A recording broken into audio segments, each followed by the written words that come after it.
Hi, I'm Caitlin Ciandel, and I am the co-founder and CEO of Kuza. And today I wanted to talk to you guys a little bit about the importance of emotional regulation. So if you're following our channel and as we post more content, I'm going to talk a lot about the emotional side of things around having a business, around money, around growth, around risk, around success, because essentially there's just no life that exists that is like challenge free, right? So as we grow and as we reach new levels of success, which you guys will, and that's our intention for you, that you're gonna face new challenges that you hadn't before. And that's okay. Like, that's good. That means we're growing. Like, if we're just constantly facing the same challenge over and over again, it usually means that we haven't learned yet. And I wanna give you guys tools to help you deal with your emotions, because emotions are very real and they can be very overpowering. And they can also kind of sometimes lead us to act in ways that we wouldn't normally, as well as maybe give us a perception of reality that's actually not, in fact, true. So the reason why we're talking about this today is because I believe, and I have, I don't have like necessarily hard evidence for this, but it's just something that I've observed a lot, even within myself, that essentially the capacity that you guys have to grow your business is directly linked to your capacity to deal with stress. So if, like, for example, your stress capacity is like this big, this means that your business can only grow within this area because you have not expanded your capacity to handle the new levels of stress that you actually want, right? So when we talk about the goals that you have for your business, you need to understand that those goals, and when you get your business to that level, it's going to have new challenges and new stressors, and you're going to need to have an even larger capacity to deal with those stresses, because this is where we find like success. Like if we look at Jeff Bezos, I know that's a very crazy example, but like he has a lot of stress in his life. He's able to handle it well. When you have a company that big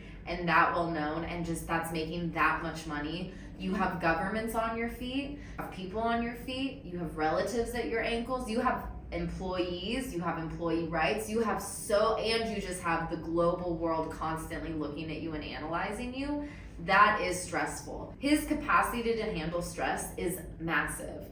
That's why, one of the reasons why he's even able to operate in that space, like if we're looking at things from an energetic perspective, is because he has understood, and now he has his own strategies. I don't know what they are, but he has his own strategies for handling stress. And you guys as business owners also need to do that and work on growing our capacity to handle stress in a healthy way. I don't think handling stress in a healthy way is like drinking. I know we all like to party, but I don't think that's a healthy way to handle stress, because you're going to be triggered throughout the day in your business, and you need to understand how to deal with that and like observe that emotion without having like a knee-jerk reaction.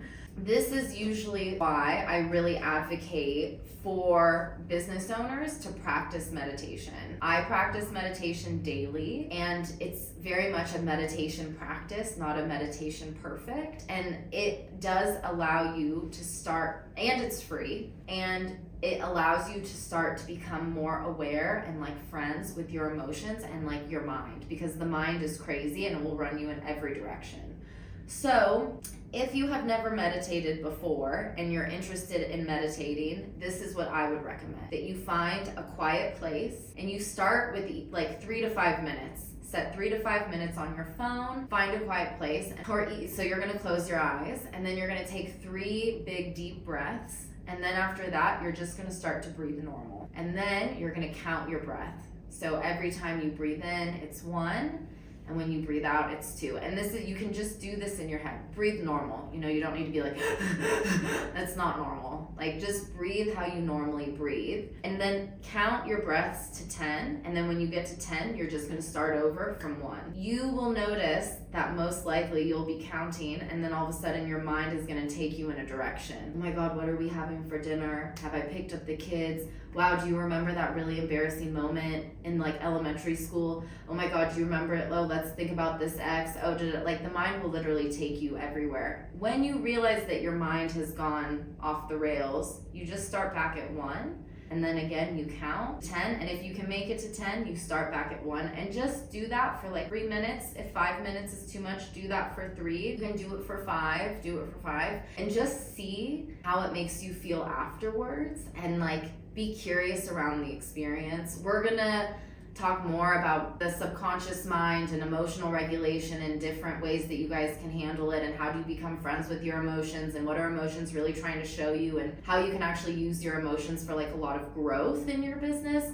But this is where we need to start, because this is how we start to first bring awareness to things, and before we change anything, there needs to be awareness. So if you guys have any questions, let us know in the comments below, and we'll see you guys next time. Thanks.